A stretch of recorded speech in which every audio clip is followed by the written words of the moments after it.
thank you for coming out. Absolutely.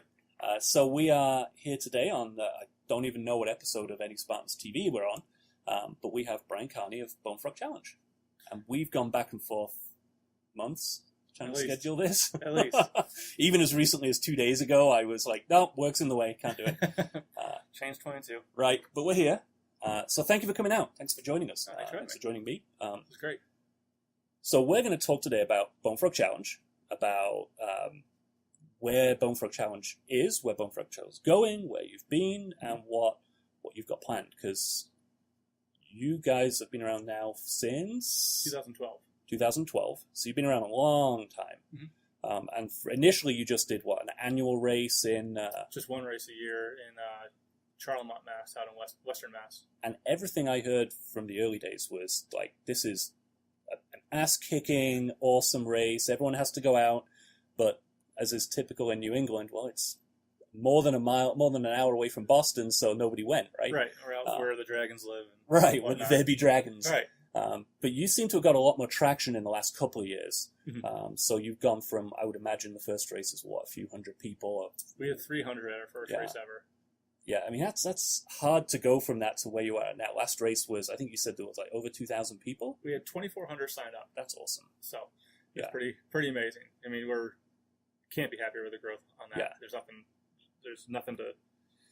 And that's organic growth. Yeah, exactly. That's pure organic growth. That is taking the dollar we got from the first racer and turned it into two, and so forth. We never had any bank loans. We never came into this with a big pot of money. It was literally just an idea and sell it to a racer and get you all signed up. And literally we used the first 300 people's money to build the course. It was literally built like that. And then that rolls over to next year. Correct. And then those people told their friends, and then it went from 300 to 900.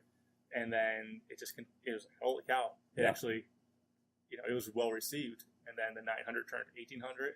Then 1,800 turned into 2,400. And we're going to talk a bit more about where Bone Frog is going this year, because obviously this year has been a pretty big year for you guys. Huge year for us. But before we do that, let's talk a bit about your background. Like, so what were you doing before OCR? Before you found OCR? Mm-hmm. I mean, obviously, Bone Frog has a huge Navy SEAL background, which stems directly from you. Right. So what were you doing before you figured out that OCR is a thing and that there's a thing to do in OCR? Right. I mean, everything I was doing directly before this was being a Navy SEAL. I was in the military, I was in the Navy for 13 years, most of that time in the SEAL teams. And I knew I was actually in Afghanistan, and I knew my time was kind of coming up towards the end of the deployment, and that I was trying to make a decision if I was signing on for another 7 years and finishing out, or go a different route where I was family-wise with my wife and wanting kids. We spend more than 300 days a year on the road as a SEAL, and it was the right time for us to make a move. So, sitting at home, like working a desk job for the last 15 years, I can't imagine that kind of life choice. Right. So I mean, you had a choice of sign up for 7 more years of constant travel, right, or try something else, and. I mean, so starting an OCR company was the easier option. It was the absolute easier option. This is way easier. Good God. I mean, when I was single in the SEAL teams, it was the best job in the world. Single SEAL, nothing can beat it that I've ever witnessed on earth.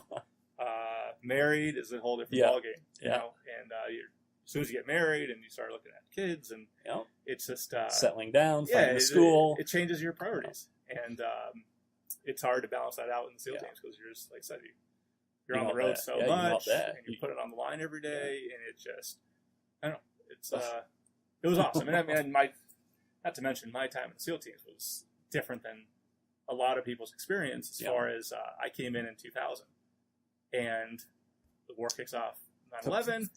I get out in 2013. I don't know if that's perfect timing or terrible timing. If you're a SEAL, it's pretty perfect. Okay, all right. And I mean, it's job security at least. Well, that's true. And a lot of SEALs that I know before this, what got me into the SEAL team is reading the books and just trying to pick up any kind of information I can possibly get. It was primarily written by guys who've never seen combat, you know, because there was such a big wide berth there from essentially Vietnam all the way up to the besides these smaller conflicts.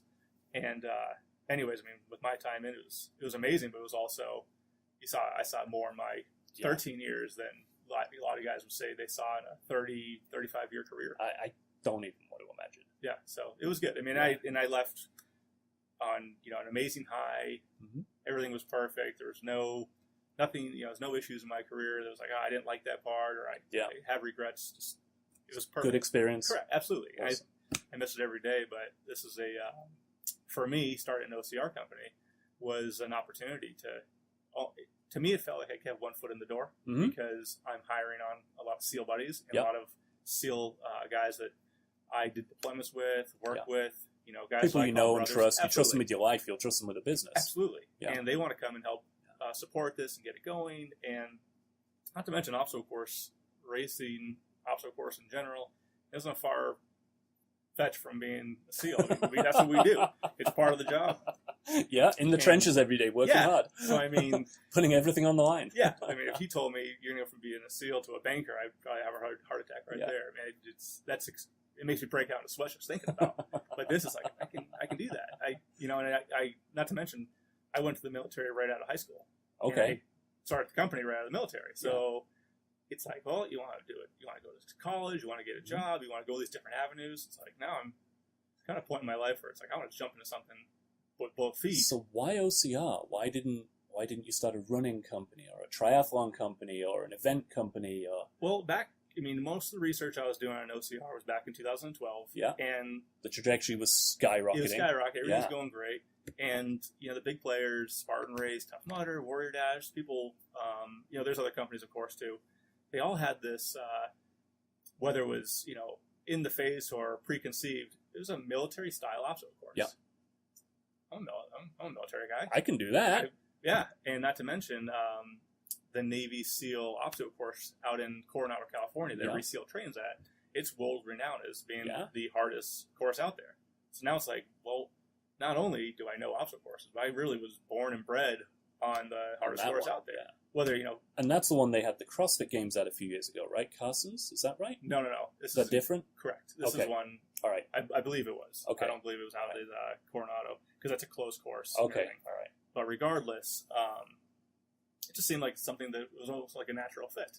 Yeah. So jumped in, got in with another SEAL buddy of mine who was one of my best friends. He was the best man at my wedding, and we just said, let's do this. I mean, we can at least let's see if you don't try, you'll never know. Yeah, I mean that's kind of it. So we started. First I got out of the military. Yeah. Moved back home. And I'm from Western Mass. Okay. So that's what brought me back here, and moved back home. He stayed in the military.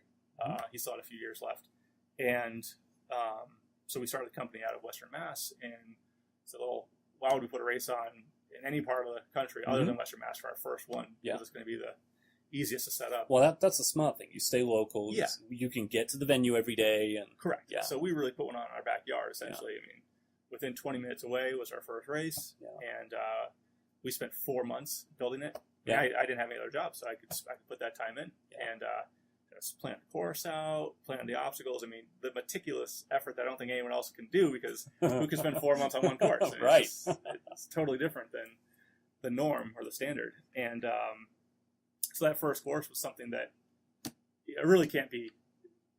It can't be redone because you just can't put that amount of time. Right. And it was really well received. Yeah, exactly. And that was, we were saying it every day. I mean, backbreaking work, so much time, so much effort. I hope it is well received because if this is all in vain. But so regardless, put on the first course and we had a small following because we didn't have any budget either for marketing. I mean, like I said, every penny we had was going into the course, putting the course build. So we really didn't have much of an event area. I think the starting line was like construction paper, stuff like that. It was really humble beginnings. I mean, very humble beginnings. Very, very humble beginnings. And but because it was so well received, and that it, everyone, we were biting our nails saying, "Are people gonna like this?" Everyone's saying, "When's the next one? I got to do it. This is amazing." It's like, holy cow! Well, that worked. Yeah, exactly. I mean, it was. So then we started playing the second one, but we didn't have the vision enough to say, like, let's start putting races on everywhere. Let's do this. We don't have that. It's not like that first race made us any kind of money or rich. It paid for itself essentially. Yeah.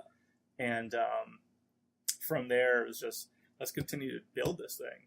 and just focus on that, and not let our own dreams get away from us. Right. Let's just focus on this, make this perfect, and then once that is, if we get that far, then we'll cross that bridge on what to do next. But so that's what we did. We just focused on New England, focused in our backyard, and try to make that race everything it could be. And that's essentially what we did for 2.5 years. Yeah. And we just built the New England race, and then we started realizing that a lot of our racers were coming from the New York area. Mm-hmm. And obviously we got New England racers for that one, but then our second biggest market of people traveling to it was coming from New York.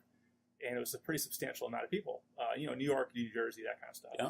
And we said, well, we are going to go somewhere else. There's the map. The map's right in front of us. And it's easy to get to, still relatively accessible. Right. Yeah. And not to mention, the family and friends that helped put these courses on. New York is not a huge stretch to them. It's not we're not getting plane tickets. When you're pulling in the school friends and the aunts and the uncles. Yeah, they can make it to New York. It's not asking an incredible amount. So that's what we did. And that race started off with, I think, almost 600 people at our first year. Mm-hmm.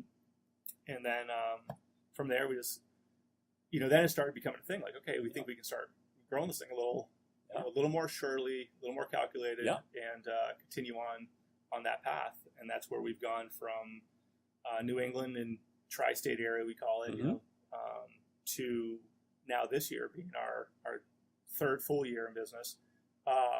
We start taking down the East Coast. Yeah. And that's the idea now, is that cover the East Coast. Once again, it's not a huge stretch because a lot of our friends and family is down the East Coast. Yeah. When I was in the military for all that time, at least 90% of those time, I was in Virginia Beach. So you got a lot of friends. Correct. So support. You can kind of see the trend here. Like, I'm not branching out to California. I'm not going out anywhere. Yeah. Sway, not taking too much of a risk, I guess. Yeah. Keeping it close to the vest. Well, because that's the model that someone like a Savage Race has followed. Like, they started out in year one, and like you did, in their own backyard and with their own friends and family helping out. And then over the years, they haven't gone crazy. They've expanded to the next state and then the next state, and they haven't come to New England yet. Yep. Ever. And it's been very successful for them. Yeah, they're a phenomenal company. Yeah. We watch a lot of things they do, and it's just like, they're absolutely someone we follow and watch and say, geez, you guys are really doing it right. Yeah. And it's impressive to see what they can do. And if we can be half as successful, we'll be happy with that. Yeah. It's just, so we watch those models, and it does fall in line with our mentality, way of thinking, is that, we're not the size company. We're not the company to expand over the globe. Right. Cover the nation, cover Canada and Mexico all at once. Correct. And not to say it, some year down the road, depending on what doors so open. When world domination happens, that's going to be right there waiting for it. We'll be the last one standing. Everything will open up for us. So was it a conscious decision right from the beginning to hit that kind of 9-mile, relatively tough aspect of the OCR? Because it's a very common thing to see new OCRs coming in and then say, well, we want to appeal to as many people as possible, so I'm going to do a 3-mile, 5K, dozen obstacles, maybe an inflatable. Right. And you guys are not that race. We try to be. We really try to be. Even when we say, let's really make this easy, the person says, that is the hardest thing I've ever done. So for those who don't know, this is obviously typically a 9-mile distance. Mm-hmm. And then because you're nice to people, you also have a 5K distance. Then because you're assholes, you also have a double both of them distance, the tier 1. Right. Because why not hurt people twice? Keep on going. Yeah, exactly. We're already on the doorstep of death. And the obstacles you put on are not, here's an 8-foot wall. It's not, here's a barbed wire crawl, right? Right. They're elaborate structures. Mm-hmm. They're brutal in some cases. Mm-hmm. For those who don't know, your Black Ops monkey bars, you don't just have a set of monkey bars. You have a set of monkey bars that are a story high over a net. They rotate. Yeah. Some of them, at least. Yeah, well, spoiler alert. Depending on the day. And you got to climb up an 8-foot wall to get to them. Right. So you don't do things by halves. That clearly was a conscious decision. Now, was that a conscious decision based on we're a SEAL race, we have to be tough, or are you just an asshole? No, that's exactly it. We don't want to be that. Our mentality is the bigger the struggle, the more reward. The more the glory. Correct. Yeah. And being that we are SEALs, we do consider ourselves the only Navy SEAL owned and operated company out there. Well, and- so that's a big elephant in the room, right? Battle frog, bone frog. Correct. And I mean, we said earlier, we don't want to go into it because it's been played out, but as you travel to other regions and there is confusion, you guys, you are SEAL, you are founded by SEALs, owned by SEALs, and you are staffed by SEALs quite often. Right. And certainly when you cross the finish line, first thing that happens is There's a SEAL there. SEAL there giving you your medal. Right. And I know when I've looked at reviews, for a lot of people, they find that is one of the most touching moments for them, because they've just had this asshole course beat their ass, and they cross the finish line, and there's a SEAL actually there to hand them the medal. So that you have that bred right through that's the ours. whole brand. We have that until someone else comes along with that exact model. We consider ourselves to be that the only company that does that. Yep.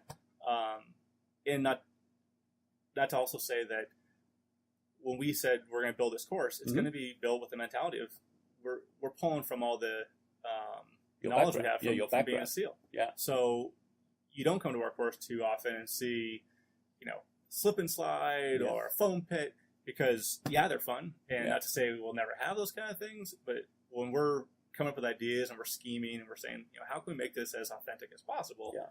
Those things don't necessarily fit in the SEAL, it's not your world. Yeah, it's not our world, and we don't want to say we're professionals of something that we don't even know ourselves. Right. So the more we can keep it authentic, the more we will. But over a 9-mile course, to keep it interesting, people can only take so many punches to the face. You know what I mean? It's just, and we don't want people to be miserable, of course. Well, we want people to have smiles on their face too. And I think you've hit the right distance to get the people who are looking for a challenge. Right. There's a big market out there for people who want to go and do 5K fun races. But I think you've hit the market for the people who want more than that. Right. It is a challenging race. It is a hard race, and the obstacles are technical and difficult, but not to the point where people get pissed off with it. Yeah, I mean we don't want to. I hope. No, absolutely not. And we would change it if we did. Yeah. But that's not our intention. Is to make we're not trying to make an impossible course by any means, and we're also not trying to make this thing as. And you also don't bill it as world's toughest or the hardest thing you've ever done. Or right. Yeah. I mean, it has the Navy SEAL name attached to it. That in itself has its own draw to people. Whether some people say I can't do that. It's built by Navy SEALs or it's a Navy SEAL course. We're not turning you into Navy SEALs. It's just a glimpse for a day. See the obstacles we do, and then obviously be around that atmosphere, which we set is our atmosphere is very different from other races. Really good races, Savage Race, Spartan. We have a different atmosphere there because it's extremely, extremely military.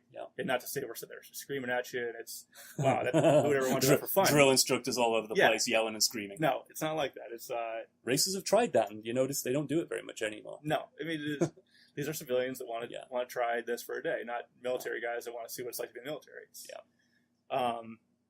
So to answer your question, the 9-mile thing came out pretty quickly as far as what we want to do for a distance. The 5Ks weren't, they obviously have their they have their lane, they have their following. And they came in later, right? You didn't start out with both, or did? No, we started in with the 9.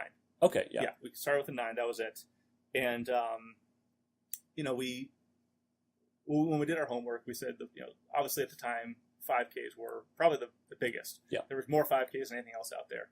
And then they had Spartan with their beasts and ultra beasts and stuff like that. And it's like, well, where do we find? We don't want to be this super long race. I think it's important for people to not forget that you started in 2012, and I think the first beast was 2012, right? Yeah, absolutely. So for 2012, I think it might be 2011, but we were following that at least during that time. Whether it happened or not. There wasn't a massive amount of endurance events. So nowadays you can go to even a local race and run multiple laps. You can go to Battle Frog and do their extreme. You can go to a beast all over the country.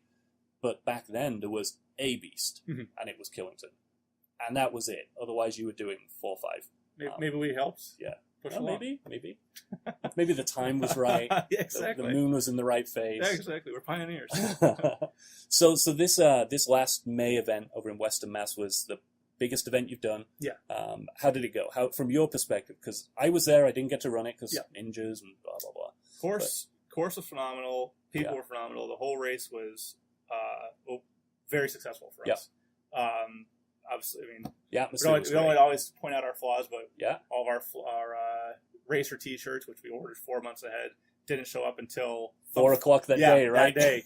And it was, I mean, it just rips the heart out of you, Yeah. especially after the effort, you know. Yeah.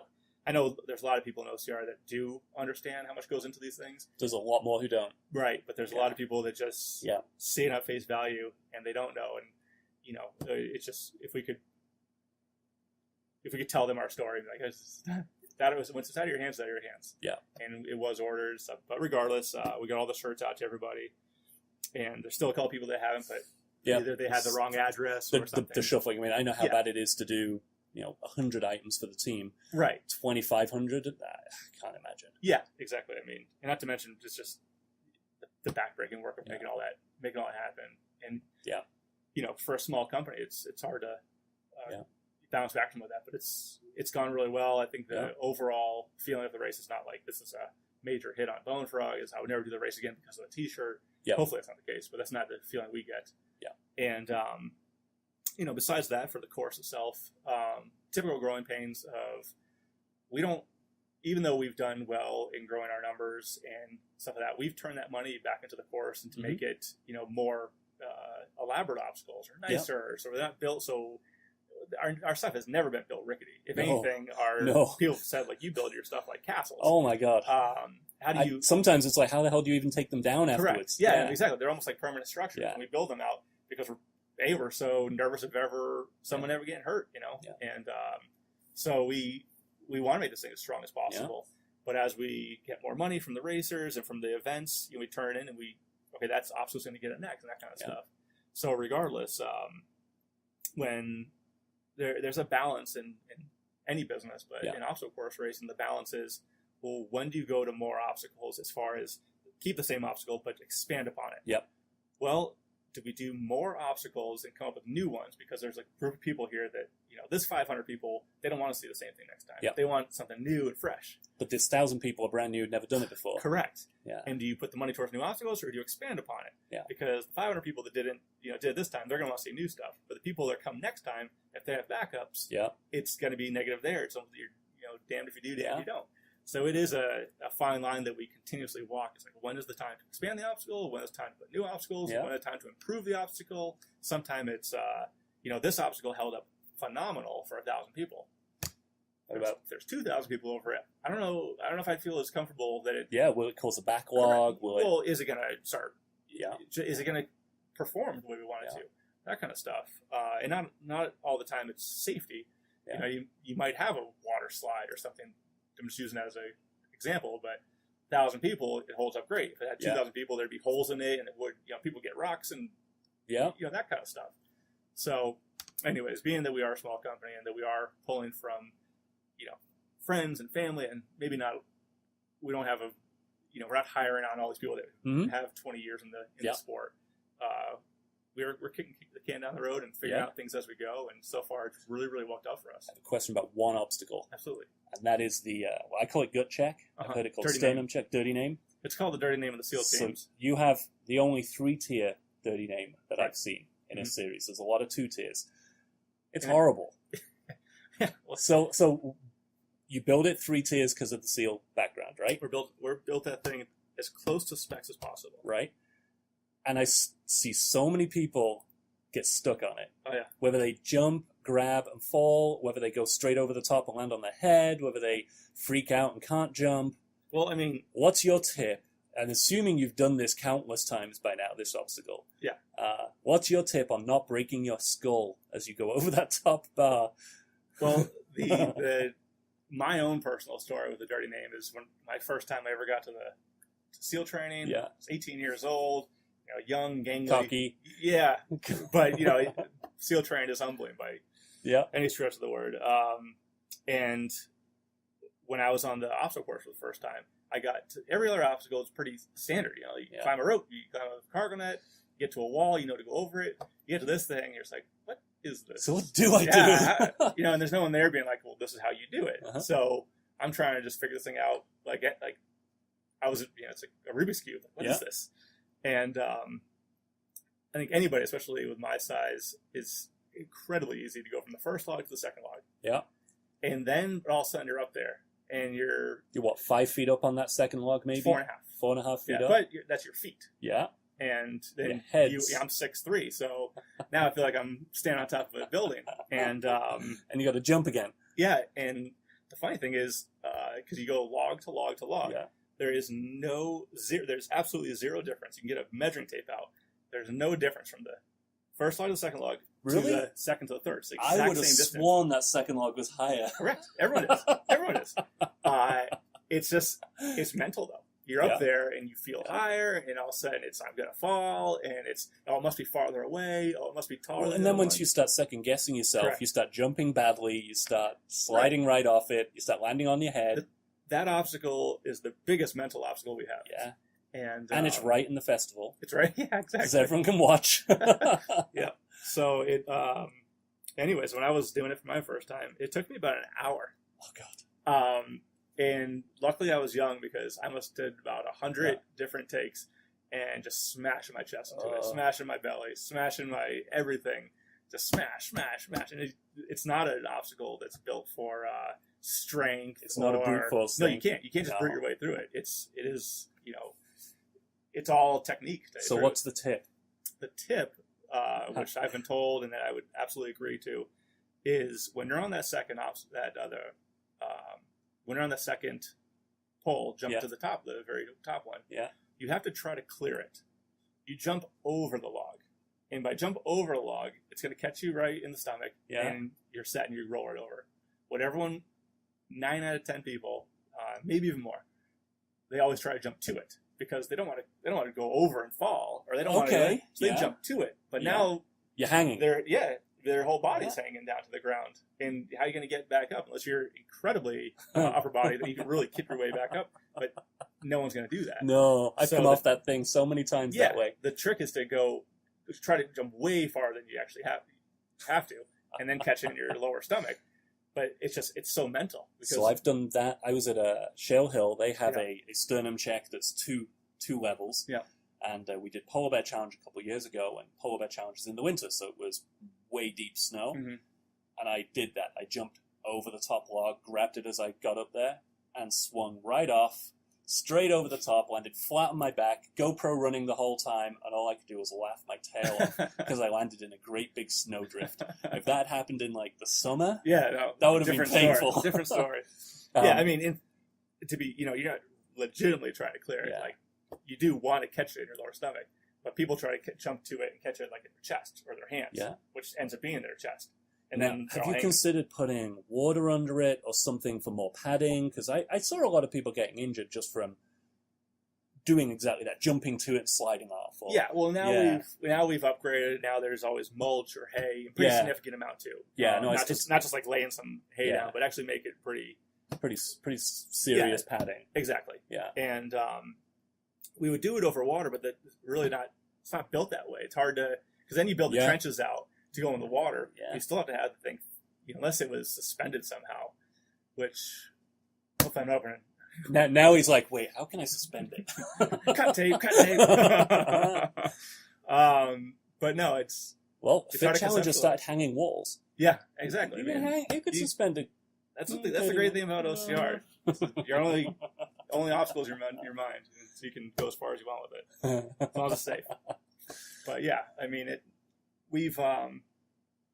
ours is the most authentic one as far as we've seen many different variations of it. Mm-hmm. And we're not. I mean, if someone comes out with something harder and bigger and stronger, that's fine. Yeah, we're not gonna be like, oh, we gotta make ours stronger too. Like I said, we're trying to be as authentic as possible with our obstacles, being that we come from the SEAL teams. And not to mention, if I was a SEAL for that long, and I'm like, is this to spec, or is it, am I forgetting something? The SEALs on my staff can be like, no, this is how it is on the SEAL course. If we're coming up from scratch on something, who's going to be the professional? So you have another obstacle that I've never seen anywhere else, and I forget its name, where you have to go up into a tower, so up through a hole in the floor, and same into thing. a tower. It's called Slide for Life. Slide for Life, and then you have a Tyrolean traverse down off the tower. Correct, and we try to make that as authentic too. From SEAL so training. that is a SEAL train. Yep. Okay, but in SEAL training, it's 3 stories tall. Of course it is. And the ropes are about 3 times as long going over, and we couldn't do that. I mean, no. There is no space for that. When we did that in SEAL training, there was always an ambulance parked right there. I can imagine. I For can good imagine. reason. And you probably didn't have 2,400 people going through. No, it exactly. It's two people going side by side, so a lot, less people to watch. But we want to give it a taste, and let people see what that's like. But that is that obstacle is called the Slide for Life, and you have a platform about chest high, so people got to muscle up to a platform. Yep. And that's pretty tough as well, because it's not at the beginning of the race. It's tired already. What's incredible about the one at Buds is the next one is so you're on the first platform. It's about yay high, and you got to just jump up, muscle up, and you're on the platform. Nothing crazy as long as you're reasonably not fit. vertically challenged. Yeah. And then the next one is just a platform at your head. Yeah. But how do you get to it? You got to go on the outside now. But now you're up. Now that thing's up 20 feet or 18 feet. You know what I mean? But now you're muscling up, and now you're up over 18 feet. You think the dirty name was hard? That was a cakewalk in comparison. And now you're standing on a second 18, 20-foot platform, and then you got to go up through another platform above you. But that one is meant to mimic like an attic hole. Okay. A hole in the ceiling, so you got to jump up, grab the sides, either muscle up, do some kind of weird somersault thing, turn into a ninja, but get through the hole. But now you're up 30 feet, and getting on that rope is really hard. Oh, yeah.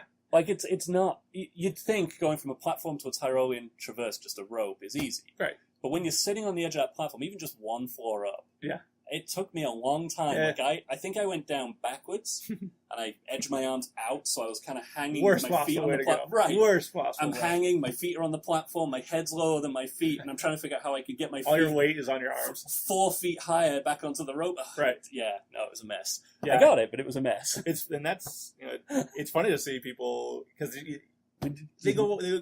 If you got monkey bars, everyone goes across monkey bars. Right. If you got a wall, everyone goes over the wall. You get something like that, you can sit there and watch 30 people go, and 30 people are going to do it differently. Yeah. They're all just like, make it up as I go. And we do try to put seals there, because it is such a... Because they know what they're doing. Right, and at least to help guide people. But it's pretty awesome. And that's something we're trying to figure out how to take on the road, too. Yeah. It's just, that... Because it's so high, because it's so big. That's an obstacle that has to be a permanent install. It does. Because you've got to worry about the structure moving. and right. Yeah. And there's no easy way to just pop it up, pop it down. Yeah. Without running into some major problems. Yeah. So it's in the works. It's worth looking at, but until we can make it as safe as it is right now. Yeah. With everything, those are the kind of obstacles that you can only come to New England. You can only come to our Western Mass course and try. And to my knowledge, there is no other one of those out there. Well, and so on that same vein of obstacles that are unique to that particular race, there's also is it Stairways to Valhalla? Stairway to Valhalla. That killed people. Yeah, so that's for those who haven't done it or didn't know, it's a brutal hill climb. Mm-hmm. And it's not Killington long, but it's Killington steep. Yeah, and the very end is the and then at the very end is a big board, and you can sign. Yeah. And if you're assuming you're not the guy leading the race, all you've got up there is just names. Right. And at that point, everybody just stops. Right. And that's when you forget that you're being timed. You forget that there's a clock running, and everyone just stops. And I may have told Ben Bradley one year that there was a Dunkin' Donuts up there as well. And he was pretty... Whatever gets you motivated. he was pretty upset with me about that. So I'm assuming that's not something you can replicate, or do you have a version of that you take around? Well, so on the top of Stairway to Valhalla at that venue is the Memorial Wall. Yeah. And the Memorial Wall is meant to put up someone in remembrance, Predominantly someone that has died, or, maybe they haven't died yet, but it's not meant to go up there and be like, Jake I was here. Yeah, exactly. Yeah. Get well soon. Yeah. But that's the bit that makes people stop. Correct. And you go up, what we've seen, and it's by design. Yeah. That people go up this huge hill. Yeah. And it is miserable. There's no fun way. No. Unless you're it's miserable. It's miserable. Let's just say that. And it's like the complaints and the lack of better words, bitching gets progressively worse and worse and worse. And if maybe down toward the bottom it's PG, then it goes to 11, but towards the end it's just NC-17 for sure. Yep. And then they come across that crest and they're on the top. Yeah. And you have the Memorial Wall there, and it just humbles everybody. Yeah, it stops everyone in the tracks. Everybody in their tracks. And it's like, oh, okay. Because it's not, it's like stepping back for a second and seeing that this is a race, this is fun, but this also has a lot of meaning to it. And I think it's the SEAL roots. It's Right. what a lot of other races, I mean, no other race, even military inspired, which there's been dozens of over the years, they've never had that real authenticity. And then, of course, the 31 Heroes, the year I did it was rec bags. Yeah. We had to, I forget now, push-ups or thrusters with a rec bag. It was overhead burpees, Okay, but yeah. you had to do up in the air with the bag. And you're reading off the All the 31 names, yeah. And I think those nods, and even just those the memorization test you put in there, it's a SEAL asking you to remember something that, frankly, I didn't even realize I'd run right past. and a challenge question, I'm like, nope. Right. I got nothing. But it's those nods to the actual kind of background of the race that no one else has, and that separates you guys. It makes it way more legitimate and way more emotional of a race than a lot of people factor. Right. They think, I'll start, I'll finish, and they don't. They have all these moments through the race. Mm-hmm. The That's 31, exactly what we're the going 31 for, Heroes is brutal, mentally, not physically. No, I know. It's Believe me, you know, we've done it. I mean, I have really good friends on that list, and just saying their name is like Jesus. Yeah, you know, it's you know, it gets you more than going over the dirty name. Let's give you that.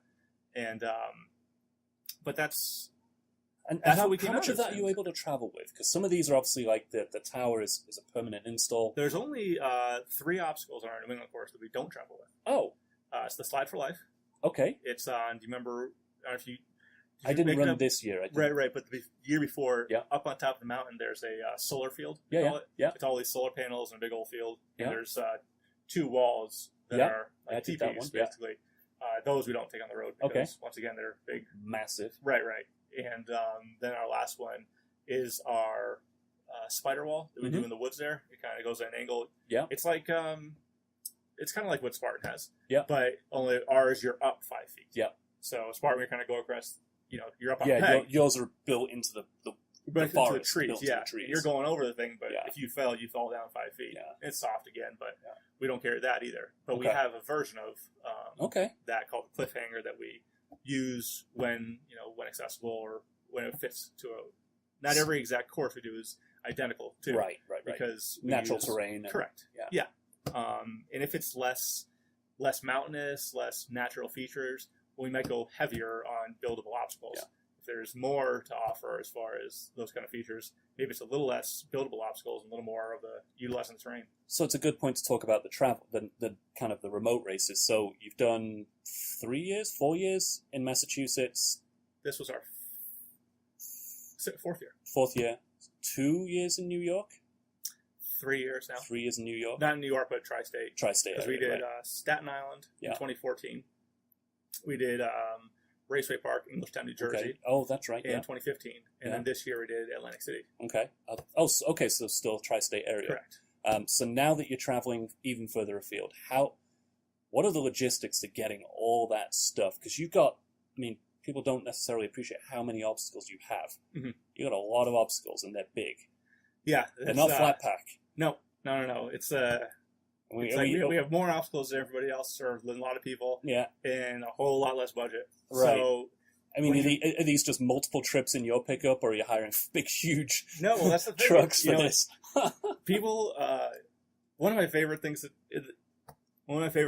is getting down to a new venue and opening up the truck and taking everything out, and then saying, how many trucks did it take to get down here? And you're like, just one. This is it. Like, no way. You guys must be the Jenga masters of the world. There's no human way possible to all this fit in one truck. Okay. It's like, you just see how, when you're motivated, you can do a lot. And we pack So SEAL training includes Tetris. Apparently. Who knew we were that good? It's just maybe it's a natural trait that all SEALs have. Never see. But there's some things SEALs don't talk about, and that's one of them. Tetris. It's a full-time job. But we get our entire operation to one truck. Wow. It's incredible. And I'm assuming you're sourcing a lot of the woods and stuff locally and rebuilding it, or do you bring... No, you bring it all with you. No. Believe me, I don't know. I don't know how we do it. And, if my staff is watching this, they're probably like, you know how we do it, because we do it. Yeah. we break our backs. But God bless them, because they made lost it work. A finger. That's how we do it. Exactly. My arm came off in one trip. But no, we don't you see these other companies, or we hear about them and whatnot, because we're making our way to venues that have had a lot of other races at it. In New England, that's something special too, is that we're the only obstacle course race to ever be there at that venue. And the venue's fantastic. The venue's amazing. Yeah. And we've become really close to those with the owners and whatnot. But I don't want to say it's a drawback by any means, but when you're the only race going there and you're a new race, it's really nice if someone knows what's going on. Right. And so when you go to a venue and they got more of a clue than you do. Yeah, correct. When you go to a venue and like, oh, well, Spartan always does this here, and they always do this there, and they, Tough Mudder or whatever, you can name absorb any race. that. Correct. You're like, okay, then we'll probably do that too. Yeah. Instead of trying to reinvent the wheel. Yeah. But when you go to a place that no one has ever been, and being as junior as we are, it's like, we'll figure it out. But, I wonder if anyone else will do it like we do. And how's the brand been received because you've been to South Carolina, Georgia? We're going to Georgia this weekend for a race next weekend. Yeah. And that race is on 27th, and it's been amazing. I mean, the people down the South love the military, love the SEALs.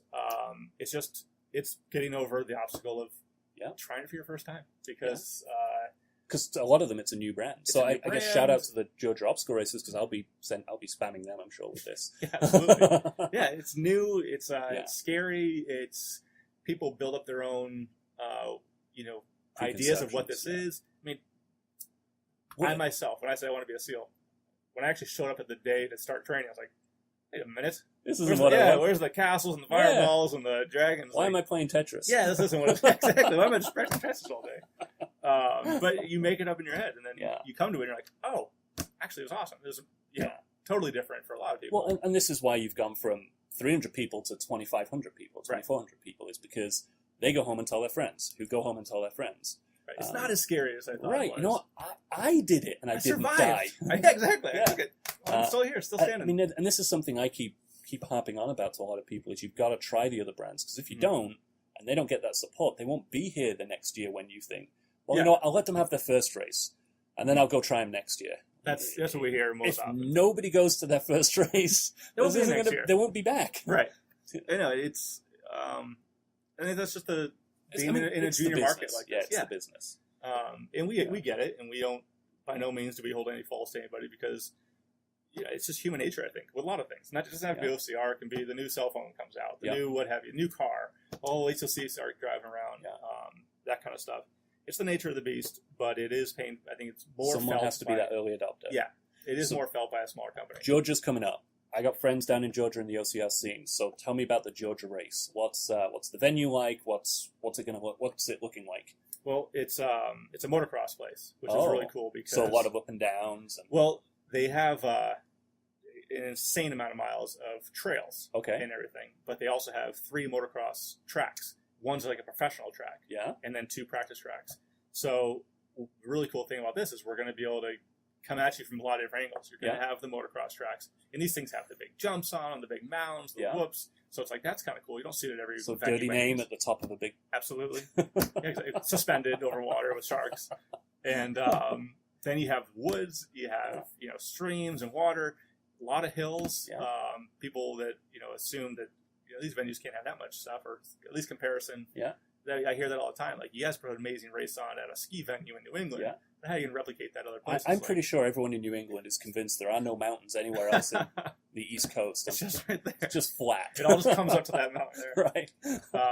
But no, we do a really good job at utilizing everything. And mind you, like I said, the guys that are making these courses are predominantly SEALs, and they're pulling from an idea.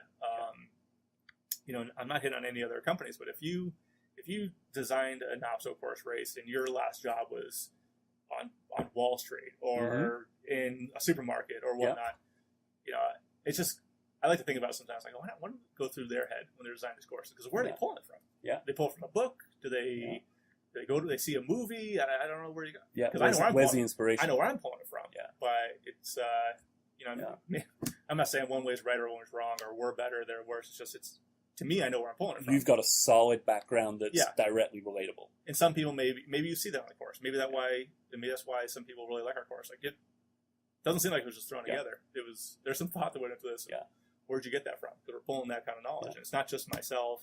It's not just one or two other SEALs. It's cumulatively, it's a lot of many years and ideas all coming together to make these courses. So and I think that stands out. what are the plans for mileage and obstacle count? So we always go into our, I shouldn't say always because it has been a little bit of a rigmarole this year with our sprint and whatnot. But for New England, for South Carolina, for Atlanta, and for Orlando, they're all, at least going into it, we're doing our full course, which is our 9 miles. Yeah. It ends up being, some of them are 9.5, some of them are 9.1. Yeah. We don't ever plan on being short, but it's at least 9. And then depending on the terrain, if it's like, wow, there's not much to offer here, terrain is kind of flat. Yeah. Maybe we'll stretch it out to 10, even 11 if we had to. But if it's going to be a pretty brutal 9 miles, we try to keep it. Yep. The way our sprint works is we're essentially utilizing 3 miles of our 9-mile course.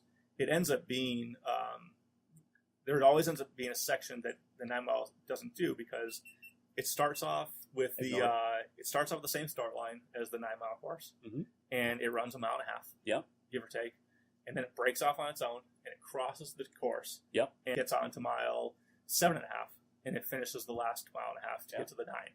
These are rough numbers, but you get the idea that it's 3 miles of the 9-mile course, and when we can, we put some specific obstacles that just the sprinters are going to get to see. Okay, yeah. So, and then you have the tier 1. And the tier 1 is doing the entire 9-mile course, then going back and just completing the sprint again. So you are doing, a fair amount of obstacles twice, but we do pack in a lot of obstacles towards the end that are really hard. So that tier 1 really is tier brutal. 1 is really popular. Yeah, absolutely. I mean, I think the last 2 years or so, we've seen a huge... We've sold out at a lot of races tier 1. Yeah, a huge insurgence of multi-lap, multi-mile, longer distance, longer format. Yeah, and it's and you bring this to every race you can. Like Georgia's going to have tier 1 in a 9-mile. Yep. Orlando's going to have it. I mean, Orlando's going to be flat as... Yeah, no mountains in Orlando. No. But they do have gators. So. They do have gators, and we stack them up high enough. I'll put them under dirty name. Exactly. We'll make some mountains out there. Awesome. But, that's the idea behind our courses and how they're constructed. And they vary because, like I said, it's not like it's dead set 9 miles, dead set 3 miles for the sprint or anything, and it's dead set as ended up being a 12-mile course. It's just ends up. All of our favorite obstacles, most of our favorite obstacles will be there. You'll have the monkey bars. You can have your name. There's no, we are coming up with some new obstacles, and we're going to be rolling those out for the October race here in New England. Yeah. That was my next question. Correct. Because then you're coming right back to New England again. Right. So the idea is to, we go on the road, we plant the seed, we try these new markets, we expose people to what Bone Frog is, and then we come back to our, home turf, where our biggest following, where it's home, and we put on essentially the fall race. Yeah. The only difference that we're doing with the fall race over the spring race is, it's the fall, so we have a different time of year, and you're battling that now because you had the spring. It's a little colder. Right, a little colder. Maybe the water's a little more. Yeah. That does play a big factor for people that have done enough of these races. It's not the same playing field. We're gonna have new obstacles, so there will be the old favorites and stuff like that. We're going to have those, but the idea is to roll out as many as we can of our 2017 new obstacles for our 2016 end of year type bash. Now the fall race is listed, I believe, as a 6-mile race. Right. So we're doing 6 miles. It's going to be, just less running, but more obstacles. Yeah. And then not only that, but I think a lot of people would probably want to kick me right now. But if I said all those easy parts of the Western Mass course, we're getting rid of those and just using the hard parts.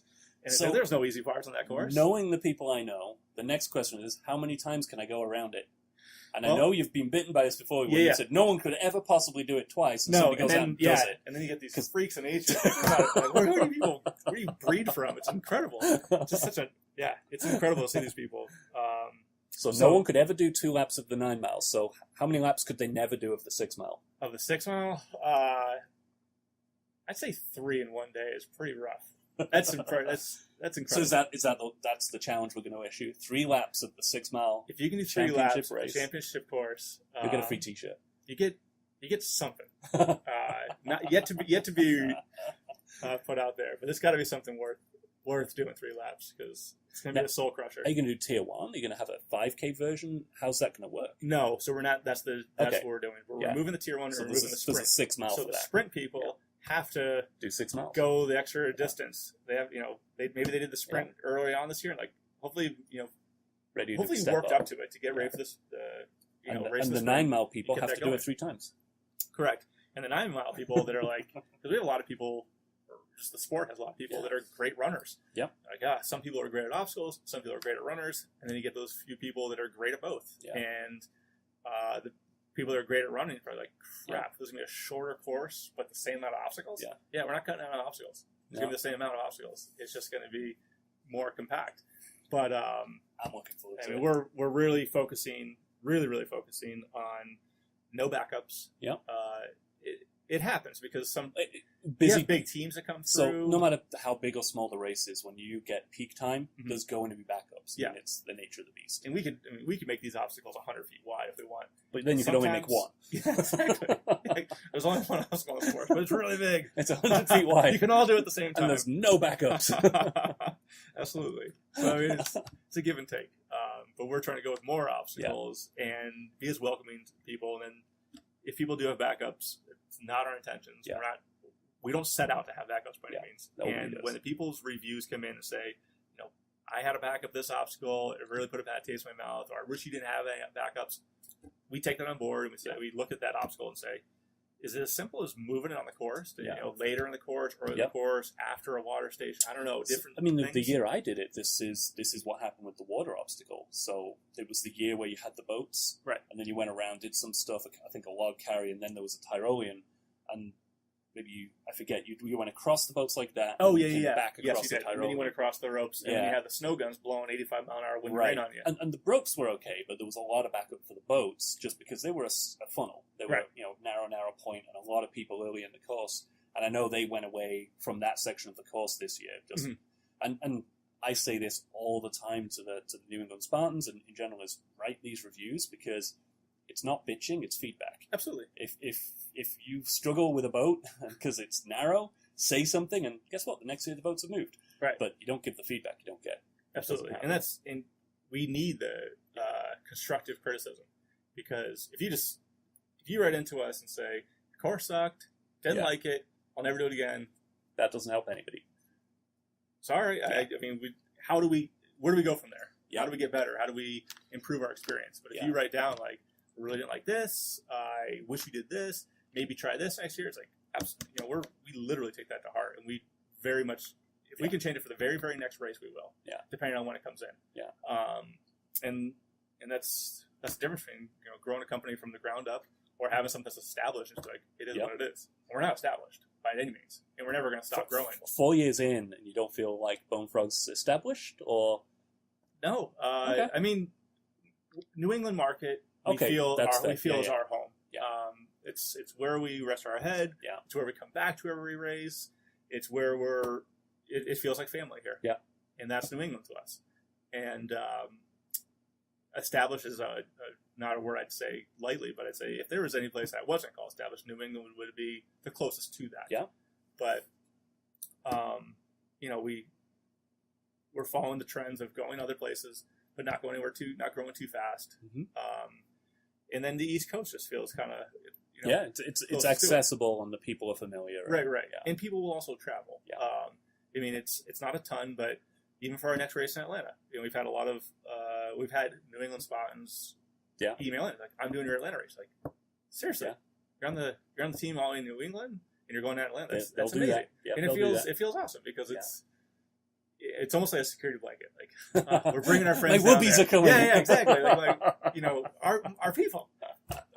We're not totally going at it alone. As long as we're bringing some. I mean, it just feels cool to have that kind of following. So I always wrap up these things with a question about the future. So, what is the 1 year? What do you see Bone Frog doing in 1 year? And what do you see Bone Frog being in 5 years? Like, what do you feel is achievable in those time frames? Yeah. So, given the OCR space. So, in 1 year, we're going to be pushing west. Yeah. Still keeping our seeds that we planted this year on the East Coast, not really moving those, and also start gaining territory towards say Chicago down to Texas. Mhm.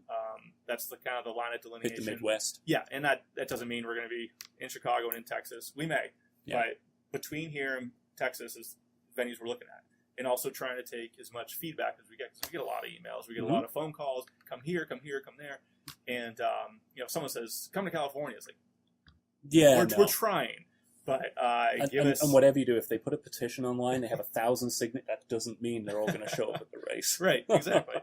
So I think if I was telling you, to be honest, we want to be able to hold the same quality Mhm. that we do in New England, anywhere else. Yeah. And if we don't feel like we can do that, and it's going to be a stretch, and we can get there, we can put a race on, but there's no way it's going to be New England. Yeah. Then it's like, why are we doing it then? Because a lot of these places, it's like, first impressions last the longest. Yep. And if we don't You put on gotta a do good it showing right. on first time, Yeah. you're damn going forward. Yeah. So that's why it's like, some people are like, why don't you just stick to the East Coast this year? Because we can do that comfortably and put on good races. Mhm. Of course, we'll expand upon everyone and do the next one better. But East Coast, we can effectively hit with the same quality races and continue to grow upon that Awesome. and do it better next year. And after what we've seen this year, we're not going to be doubling our size again next year. So we did 6 races this year. We're probably not going to be doing 12 or 18 races Mhm. next year by any means.